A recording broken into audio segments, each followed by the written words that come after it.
Eh, es un privilegio estar nuevamente con vosotros y es una paciencia para aquellos que estoy viendo que han estado en otras de las ponencias o de los talleres y ayer por la noche en la iglesia. El tema que quiero desarrollar hoy ya se ha presentado los manuscritos o los textos originales de la Biblia y la razón de las versiones que nosotros tenemos hoy. Si esto se pone derecho o consigo que se ponga bien, ahora ya. Lo primero que tenemos que entender es que la Biblia es un libro que ha sido escrito a lo largo de más o menos 1400 o tal vez algo más años. Y en ese tiempo hay 37 prácticamente seguros, algunos hablan de 40 autores distintos, es lo mismo. 40 autores a lo largo de 1400 años es mucha distancia entre el primer escrito, que con toda probabilidad fue el libro de Job, y el último escrito del Nuevo Testamento, que se discute cuál. Para mí, personalmente, hay una argumentación fuerte, después de haberlo estudiado, para mí es el Evangelio según Juan, para mí. Entonces, no peleemos por este asunto ya desde un principio.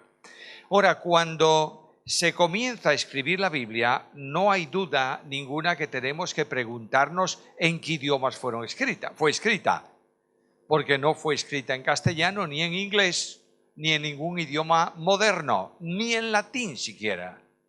Abro mi Biblia y me doy cuenta que todo el cuerpo del Antiguo Testamento ha sido escrito en hebreo, prácticamente todo, salvo algunas porciones importantes del libro de Daniel y de algún profeta, también en Ezequiel hay bastante de eso, que está escrito en arameo.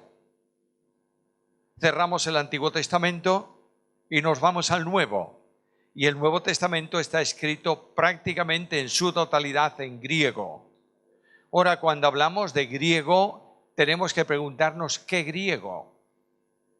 Que el griego clásico, el griego histórico, fue dando paso a otros tipos de griegos, y el griego es un conjunto de idiomas de la misma raíz, eólico, jónico, doro, helenista, etcétera, etcétera, que son de distintas contexturas, aunque se puede entender y se puede coordinar bien. El Nuevo Testamento se escribe en griego koiné, el griego común.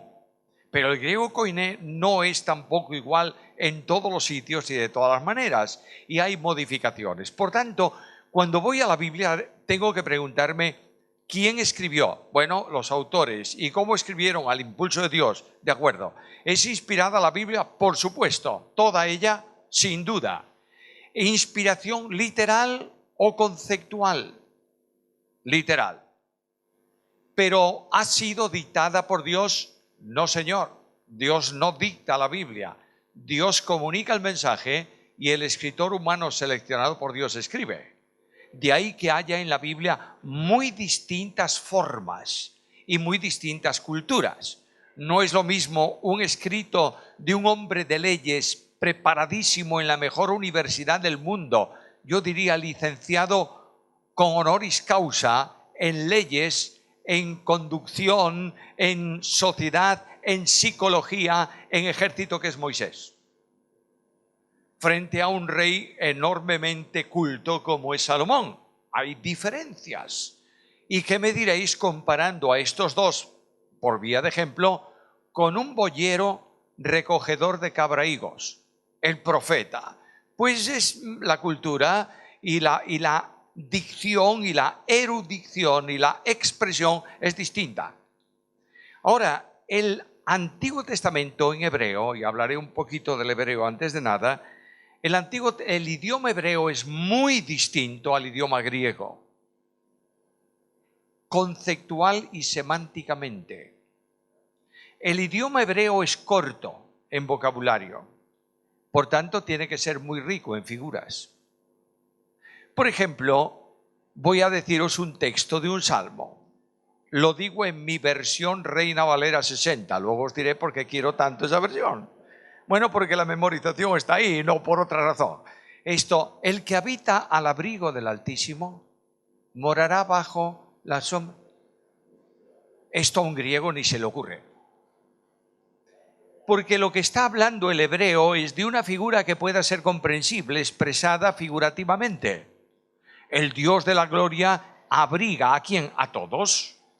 Y el que se mete debajo de ese abrigo está morando bajo la tutela, la sombra del Omnipotente. Un griego no diría eso.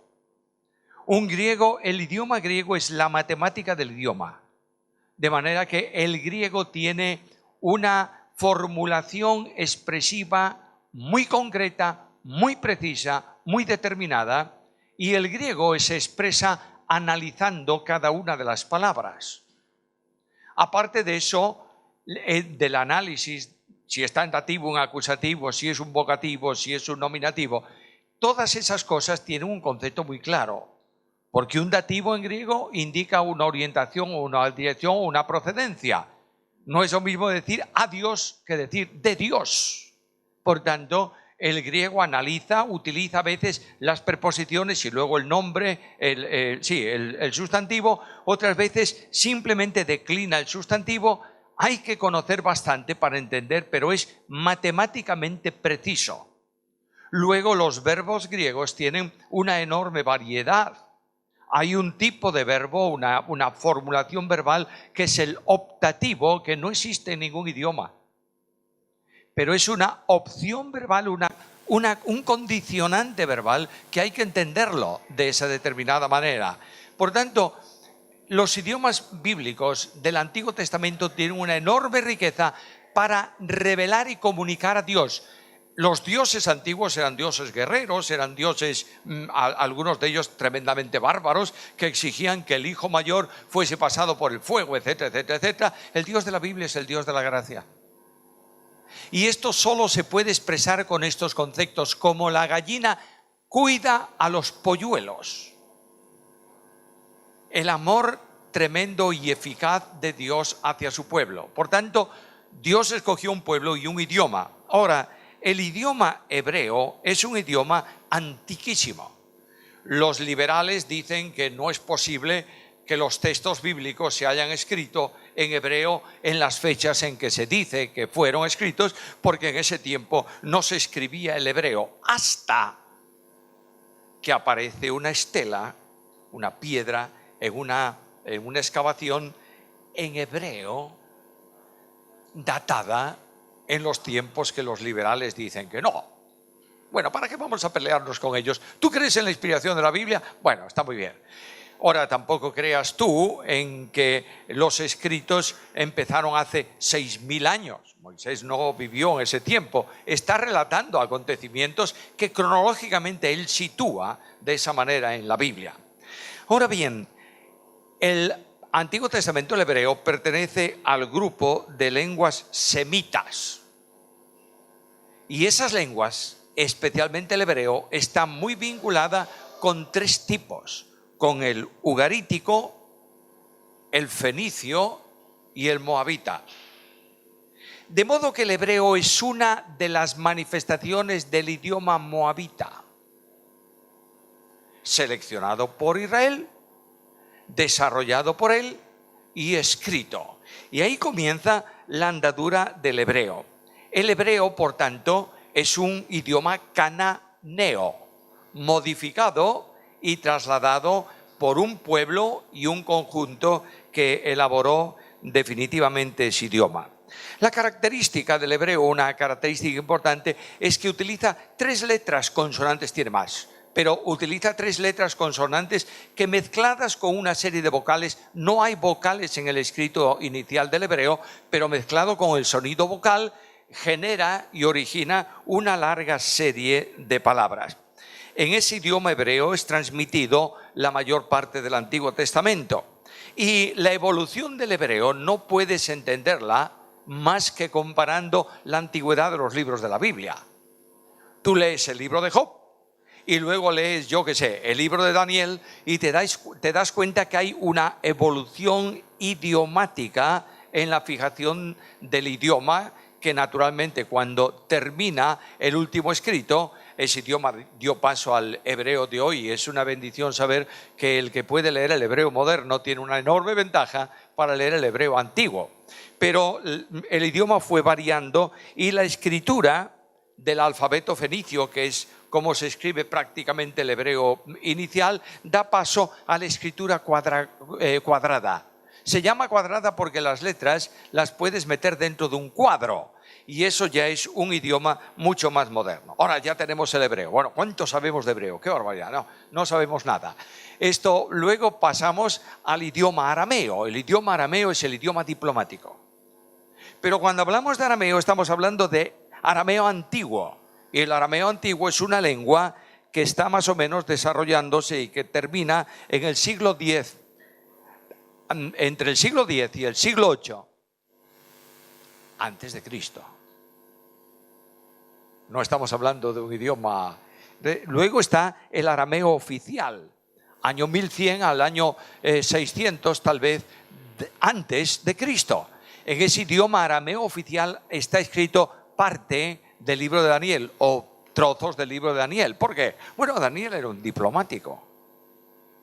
Está metido en el reino, ha llegado a alcanzar un nivel altísimo y él está escribiendo en un idioma que para él es común. La forma, hoy en día se dice que el francés, no sé por qué los franceses son así, el francés es la lengua diplomática, ¿verdad? Muy bien, pues en aquel tiempo era este idioma. Y luego llegamos a lo que se llama arameo judío, que es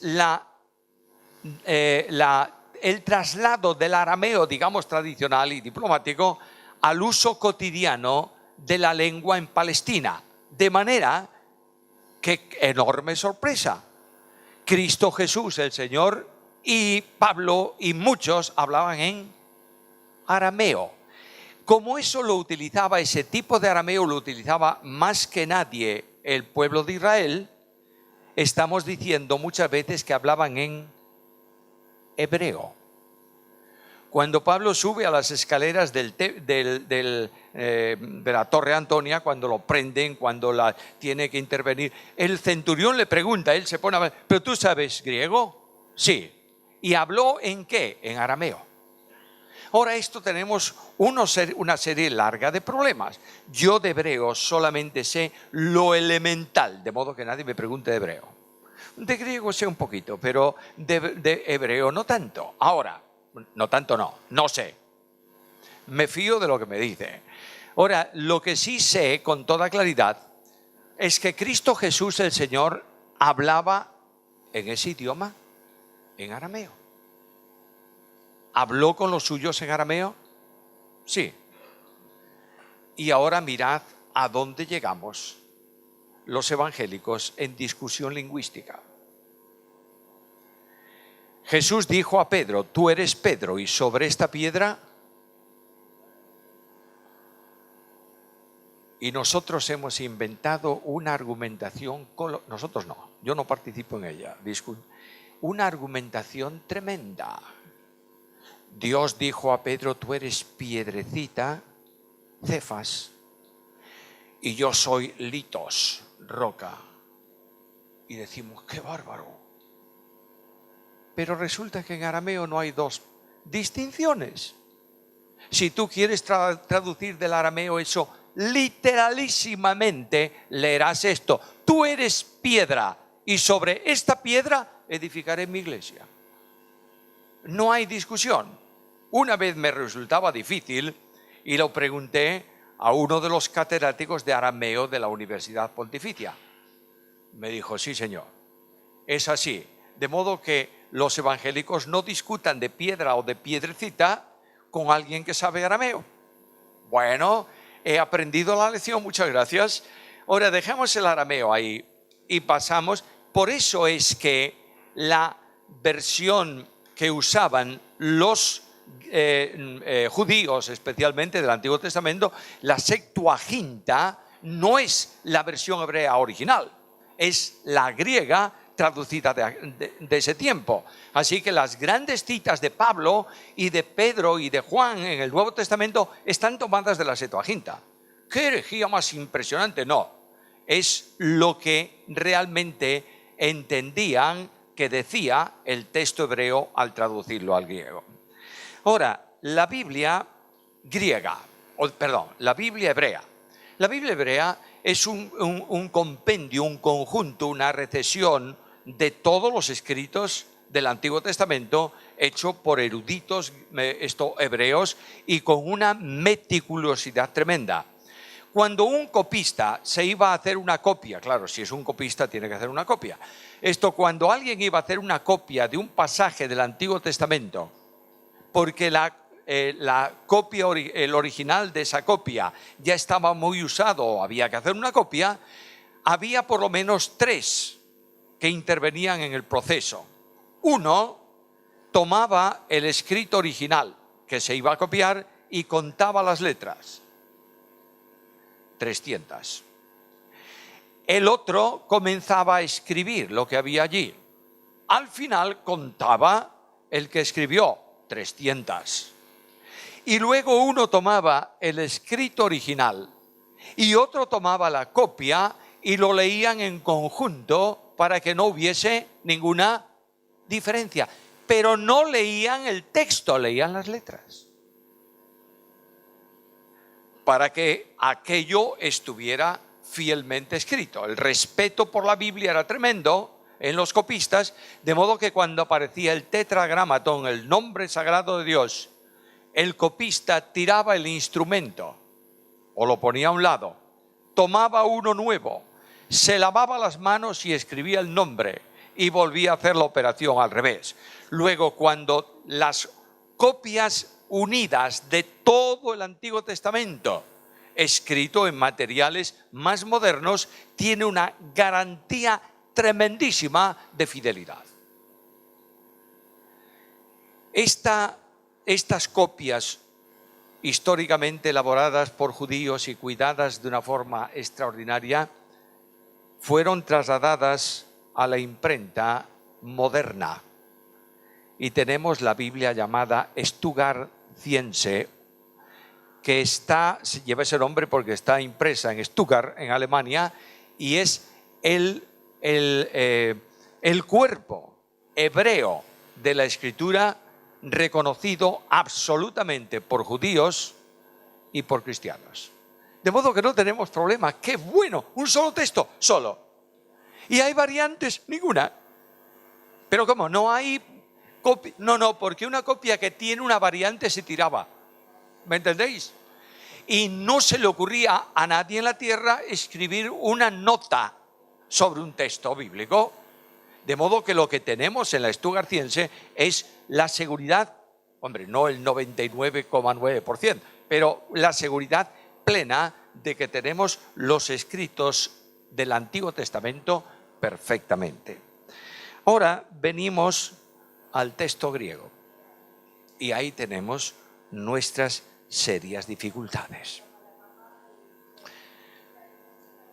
Los textos griegos originales fueron usados especialmente por varios, o se tomaron y se adaptaron, se copiaron y se corrigieron en distintos lugares.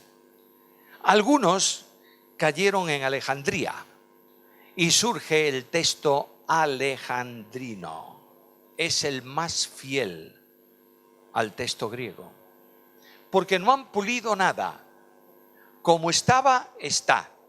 Lo máximo que han hecho los alejandrinos fue hacer una anotación marginal que decía, debiera decir esto, pero el texto sigue así.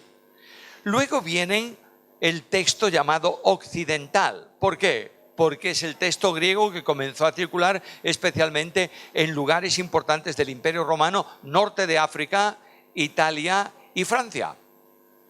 En ese texto no se tuvo en cuenta la meticulosidad de mantener palabra por palabra, sino que se arregló un poquito el texto griego para que no se leyese en lo que técnicamente se llama barbarismos, es decir, una palabra que está mal escrita. Se le dio pulido y esplendor, que es lo que dice la Real Academia de la Lengua cuando se califica con el idioma español. Ahí hay variantes, hay diferencias entre el texto alejandrino y el texto occidental, lógicamente. Tú ves uno y ves el otro y dices, hombre, la idea, la palabra, la verdad, todo es el mismo, pero hay palabras diferentes entre una y el otro. Ahora, luego después de eso hay otro grupo de manuscritos que es los manuscritos procedentes de Cesarea. Ahí hay no se le presta tanta atención al escrito en sí, y es donde más variantes del texto griego aparece. Y finalmente la bizantina. La bizantina es la menos segura de todas las recensiones del Antiguo Testamento. Vaya lío. Pero el lío no es ese, porque si fuesen 4 versículos o 4 códices por versículo, bueno, no habría tanto problema. El problema es que comienzan a trasladarse del griego uncial, es decir, escrito todo con mayúsculas, al griego tradicional de mayúsculas y minúsculas. Y aparecen lo que se llaman los manuscritos minúsculos. Esos manuscritos son muy usados en el siglo XIV, en el siglo XV hasta el siglo XVII. Y de los minúsculos tomó Erasmo de Rotterdam para escribir ¿qué cosa? El Receptus. Y aquí entramos en el caballo de Troya, peleándose y surge una enorme dificultad. Yo tengo unas notitas aquí sobre el texto Receptus, porque recientemente se ha desempolvado nuevamente el Receptus y se ha levantado una hiperdefensa del Receptus. Y se ha enseñado y se está procurando introducir que el único texto garantizado y válido es el Receptus. Para eso ya no se le llama Receptus. Aparece con una sigla, una M, gótica, que significa texto mayoritario. ¿Es bueno el texto Receptus? Sin duda ninguna. Ahora voy a deciros algunas cosillas. Erasmo de Rotterdam no tenía más manuscritos para hacer un conjunto, un compilatorio del texto griego que los manuscritos minúsculos que tenía. Y llegó a ciertos lugares donde no tenía manuscrito. Por ejemplo, ese versículo que dice que hay 3 que dan testimonio en el cielo y 3 que dan testimonio en la tierra, no tiene manuscrito griego. ¿Qué hizo Erasmo? Pues muy sencillo, se fue a la Vulgata Latina y tradujo de la Vulgata Latina al griego. Pero la Vulgata Latina en esa área tiene ciertos problemas de traducción. Y ahora cuando aparecen los manuscritos más modernos, dice, ¿pero de dónde sacó esto? Bueno, sacó que tradujo al revés, para terminar su textus. Receptus se llama ahora porque es el texto recibido. Estamos con manuscritos ya del siglo II que están apareciendo. Acabo de terminar el comentario de Lucas.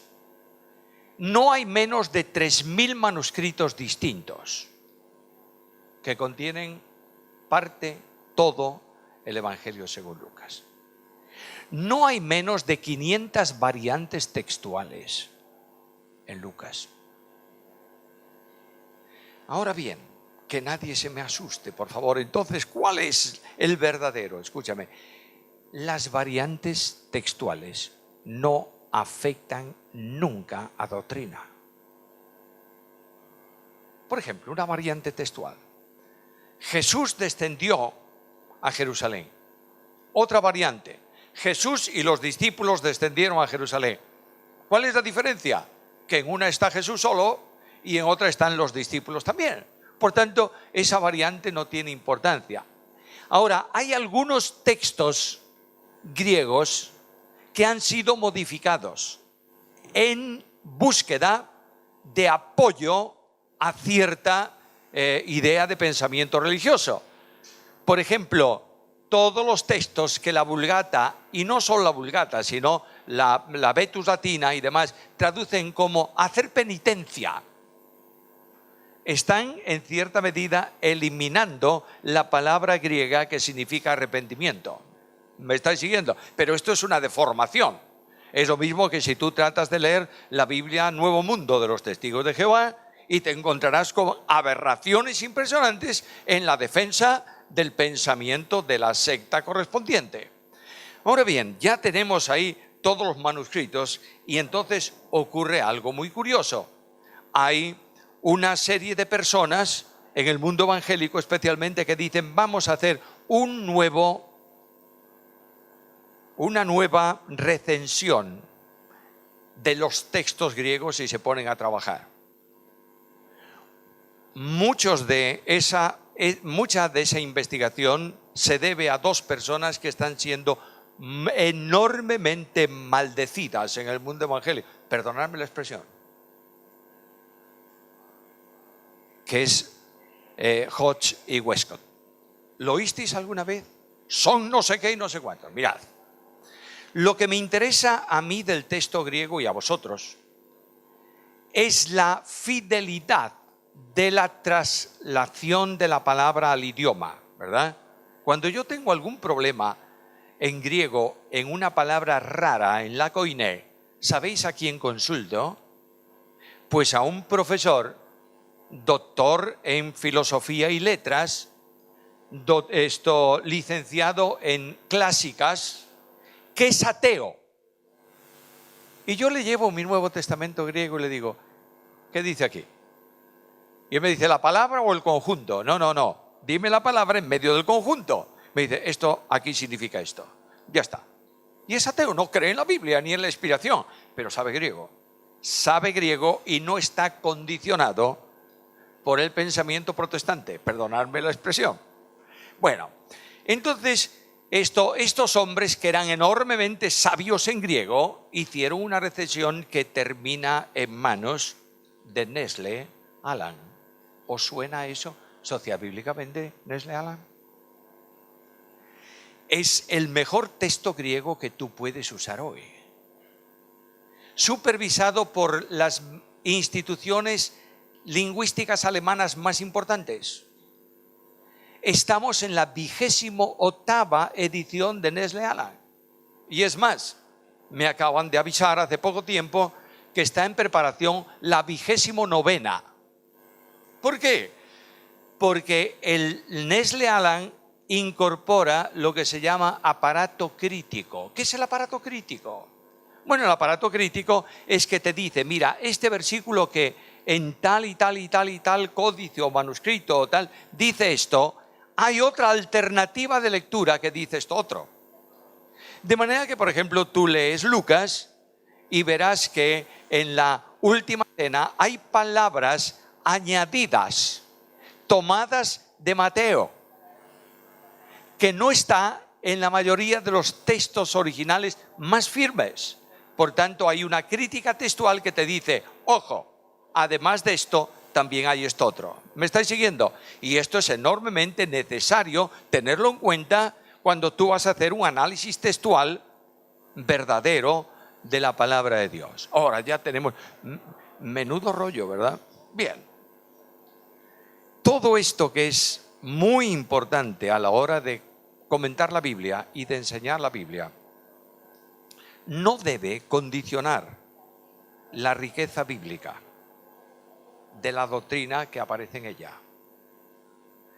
Por tanto, si tú lees en los textos y hay alguna variante, en el principio era el verbo era con Dios y el verbo era Dios, eso es lo que me importa. Y eso es lo válido. No importa que aparezca en algún lugar el unigénito del Padre y en otros aparezca simplemente el unigénito. No es importante que diga el verdadero Dios en algún lugar y en otros lugares dice el Hijo de Dios. No sé si me estáis siguiendo. La verdad bíblica es incuestionable y precisa porque el Espíritu Santo de Dios custodió y custodia que la verdad alcance al hombre y venga de parte suya. Ahora ya tenemos todas esas versiones, cuántas cosas del texto griego.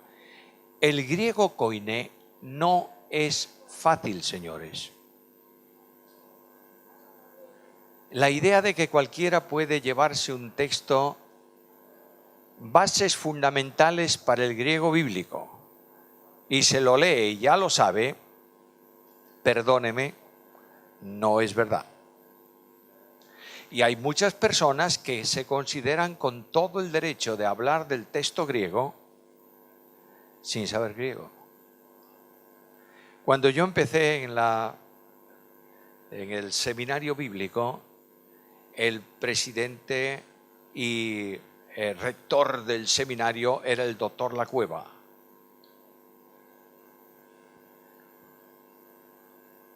Lo más duro del mundo en enseñar Biblia e idiomas bíblicos, lo más duro. Un alumno del Instituto Bíblico se examina y él dijo, esta materia solo se supera con 7. Y vino con su examen 6,93. Y le dijo, doctor, 6,93. Le dijo, ¿es 7? No, no pasas. Ah, sí, era así. Un día me dijo, ven acá, primer curso, o griego o hebreo. Yo dije, las dos. No, no tienes tiempo para las dos. Porque yo estaba estudiando. Dijo, o griego o hebreo, ¿qué quieres tú? ¿Vas a estudiar especialmente Antiguo Testamento o Nuevo Testamento? Yo le dije, los dos. Dice, pues entonces griego. ¿Cómo griego? Sí, porque tienes la Septuaginta, arréglate con ella. Bueno, pues ya está. Durante 5 años estudié griego con él.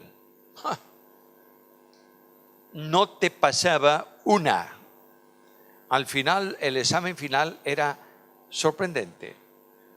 Me dio un pasaje de Hebreos, el mejor griego del Nuevo Testamento, y un pasaje de Gálatas. Gálatas es una epístola escrita por Pablo él mismo. Pablo escribió la carta él con su mano. Por eso al final dice, mirad con cuán grandes letras os he escrito mi mano, no es que estaba medio ciego. Y no, esas son historias que hemos inventado, por favor. Él escribe, y ese griego es malo, malo con avaricia, con anacoluctos por todos los lados, con alteraciones verbales. Es tremendo. Me dijo, toma, capítulo 2 de Gálatas del 1 al 8, capítulo 4 de Hebreos entero. Por supuesto, nada de diccionario. Me dijo, de Hebreos solo puedes tener 3 faltas. De Gálatas, una más. Pero si no superabas así, no superabas. Quiero deciros que yo no sé griego. Lo traduzco, lo analizo, lo escribo. Pero saber griego significa estudiar griego permanentemente todos los días de toda tu vida. Y buscar significado de palabras que no están en la naturalidad del texto, sino en otros orígenes diferentes. Y tú te preguntas, ¿por qué Pablo escribe aquí esta palabra tan rara? Y tendrás que ir al griego helenístico o al jónico para ver de dónde vino el significado que Pablo está utilizando esa palabra. Hay que estudiar mucho para conocer griego. Bueno, entonces nunca enseñaré la Biblia. Es que tu Biblia está escrita en castellano, ¿o no? ¿Sabes leer el castellano? Bueno, pues eso es lo que interesa. Que tú puedas leer tu Biblia en castellano y cuando tengas algún problemilla, consulta. Hoy tenemos tantos materiales que no tenemos disculpa para entender la Biblia. Bueno, la Biblia, Dios no requiere que sepas griego ni hebreo. Te da su palabra para que la entiendas. Y el Espíritu Santo ilumina tu mente para que puedas comprender la Biblia. Ahora ya tenemos. Y un buen día, las traducciones bíblicas más importantes en latín.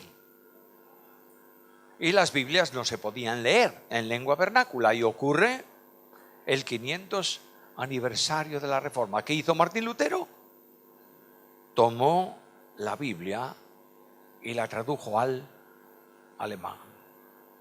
Pero a veces nosotros tenemos, sobre todo los españoles, los hispanos, tenemos un concepto de que el español y el hispano es un elemento en la cadena social de menor nivel que el alemán y que el inglés. No sé por qué, pero es así. Quiero deciros que la traducción castellana, que anticipó a muchas Biblias en idiomas sajones, es la Biblia de Ferrara. Y que después de eso está la enorme traducción de Casiodoro Casiodoro de Reina, actualizada, corregida por Cipriano de Valera. Tenemos un gran tesoro. Ahora, ¿de dónde tradujo Reina Valera? Del Receptus. De manera que nuestra Biblia, Reina Valera 60, tiene todos los problemas que tiene el Receptus.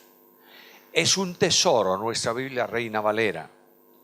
Y alguien me preguntará, ¿y por qué motivo tú usas Reina Valera si sabes que tiene algún problemilla de esos? Bueno, porque la usaba mi tatarabuelo, mi abuelo, mi padre, y me golpearon con ella cuando no sabía el versículo de la escuela dominical. De manera que todo cuanto yo sé de memoria está en Reina Valera. Ahora viene la época moderna, en donde no sé por qué causa se produce una inundación de Biblias en el mercado. Y a veces de la misma versión. La Biblia del cotidiano caminar, la Biblia del pastor diligente, la Biblia del pastor menos diligente, la Biblia de la mujer, la Biblia del arco iris, que parece de la acera de enfrente. Y venga Biblias. ¿Sabéis una cosa, hermanos? Satanás cambia de forma de actuar. Al principio, ¿qué dijo Satanás? Cristianos, matemos a los cristianos. Y resulta que dice, mira que vas muy mal por ahí, le diría a alguno de sus demonios. Vas muy mal, mira, has matado a tantos y resulta que mira cuántos hay más. Y paremos, no matemos cristianos. Ahora, quitemos la Biblia de en medio. No se puede leer la Biblia, ya está, ya hemos ganado. Se traduce la Biblia y se lee la Biblia. Teníamos una versión en castellano de la Biblia, ¿verdad? Todos estudiábamos la Biblia por ahí. La Biblia se vendía en todos los lados y todos sabían, en España por lo menos, que era la Biblia protestante. Que no nos llamen protestante. A veces me preocupa más que me llamen evangélico. Porque hoy evangélico es todo aquel que no es católico o que no es ortodoxo. Y hay un pelaje evangélico que ¿para qué? Preferible que no. De manera que ya hay iglesias evangélicas en Francia que están volviendo a llamarse protestantes. Porque tú preguntas en Vigo, ¿dónde está la iglesia evangélica? Los protestantes. Ah, sí. Y te mandan a la iglesia histórica de la ciudad. A lo mejor estás al lado de otra evangélica y te mandan a la nuestra. Qué bendición, es la propaganda de los años. Ahora viene el nuevo esfuerzo hecho por gente con mucho interés. No en corregir Reina Valera, no hay que corregirla. Nuevas traducciones. Voy a mencionar una eminentemente importante en Hispanoamérica. ¿Sabéis cuál es? La Biblia de las Américas. ¿La conocéis? ¿La usáis? Es muy buena porque, entre otras cosas, es enormemente honesta. Cada vez que el traductor incorpora una palabra complementaria que no está en el texto griego, la escribe en cursivas. Pero bueno, Reina Valera 1925 también tiene las cursivas. Desapareció en la RV60, que no tiene ninguna cursiva. Ahora, no me hables, por favor, de la Biblia de las Américas, porque parece ser que la única autorizada es Reina Valera. Pues sí, te hablo de la Biblia de las Américas. Te va a dar un concepto muy claro en ciertos lugares. Otra Biblia, que seguro que ha recibido algún mail en tu casa en contra de ella. NBI.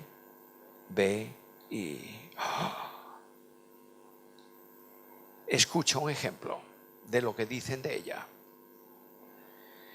Es una Biblia peligrosa porque traduce homosexual en lugar de sodomita. Bueno, mañana por la mañana te vas a tu oficina, no mañana es sábado, el lunes, y le dices, oye, ¿sabes que me dijeron que Luis es sodomita? Y te van a decir, yo creí que era de Córdoba. Pero si tú le dices, me dijeron que Luis es homosexual, ¿se entiende? Eso se llama traslación dinámica, que sin hacer violencia a la palabra, sitúa la palabra en el contexto más comprensible. Bueno, otro mail contra NBI. No tengo comisión por NBI, ¿eh? Otro mail. Niega la deidad de Cristo. ¿Cómo? Sí, porque en el himno de Pablo, en la carta a Timoteo, en lugar de decir Dios fue manifestado en carne, dice Él fue manifestado en carne. Bueno, señores, es que lo que dice el texto griego es Él fue manifestado en carne, porque el sujeto de esa oración hay que buscarlo 4 versículos antes. ¿Qué es lo que se consigue con esto? Inquietar al pueblo de Dios. Luego decimos, bueno, mucho cuidadito con las Biblias católicas, que se llaman católicas. ¿Por qué? Tienen los apócrifos. ¿Y tú sabes que la Biblia Reina Valera tenía los apócrifos o no? No me digas si tenía los apócrifos. ¿Has leído los apócrifos alguna vez? No. Bueno, ¿y has leído alguna novela este verano? Sí, pues lee los apócrifos. Te va a ser mucho más provecho espiritual que una novela por muy buena que sea. Porque son libros impresionantes de enorme espiritualidad. Es verdad que dicen alguna tontería, pero también reconocen que no es inspirado. ¿Me estáis siguiendo? Ahora, la Biblia, voy a mencionaros un texto católico impresionante.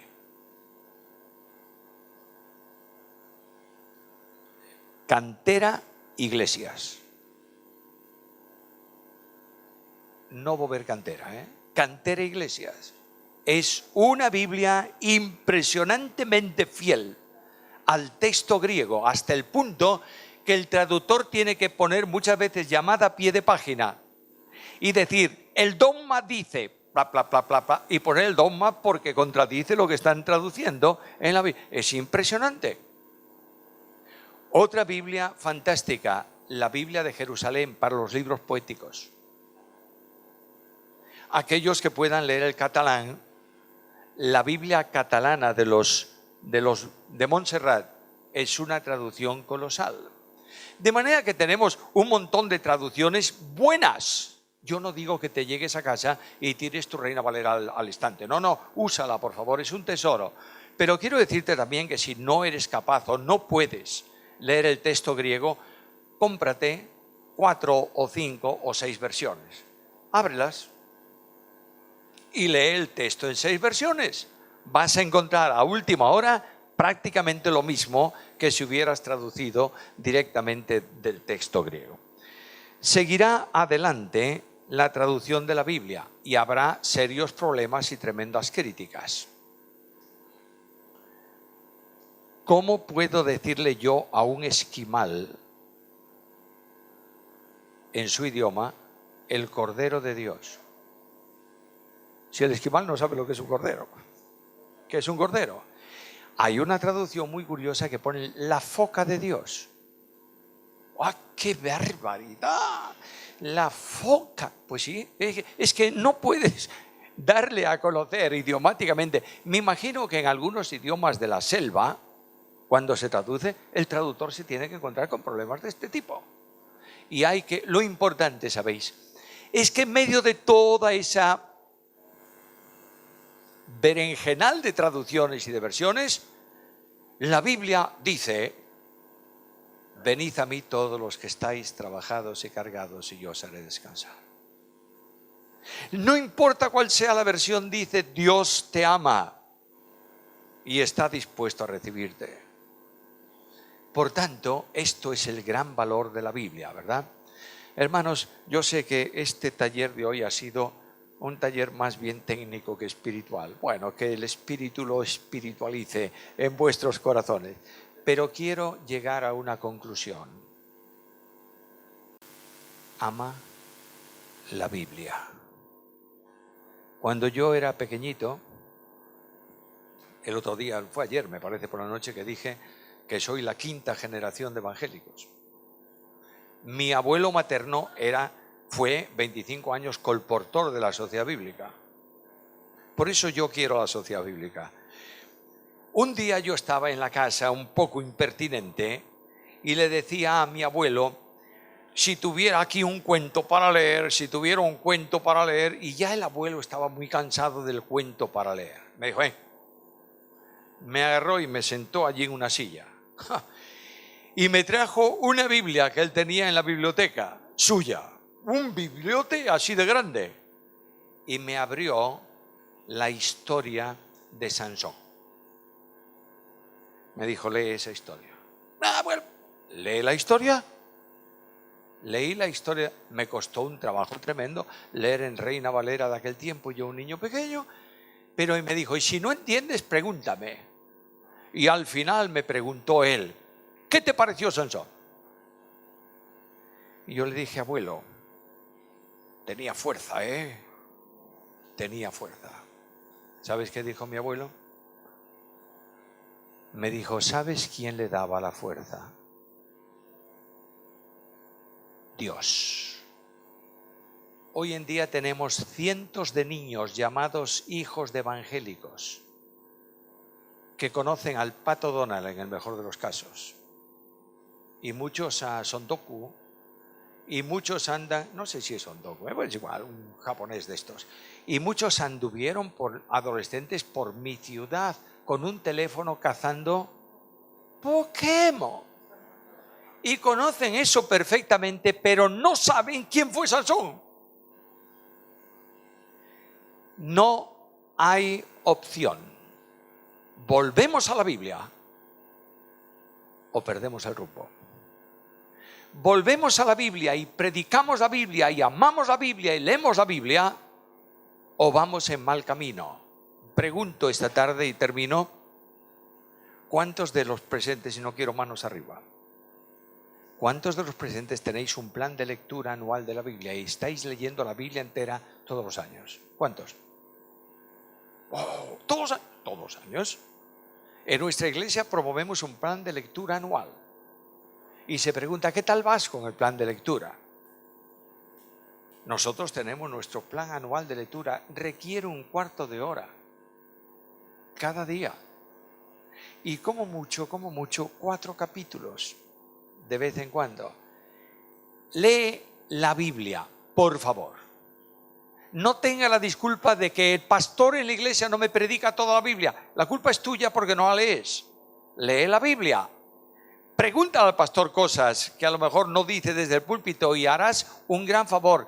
Invitarás al pastor a centrarse un poco más en la exposición de la Biblia. Hermanos queridos, Dios te habla por la Biblia, ¿lo crees? ¿Crees que la Biblia es inspirada por Dios? Si crees que es inspirada, ámala y léela, y Dios hará su obra en vosotros.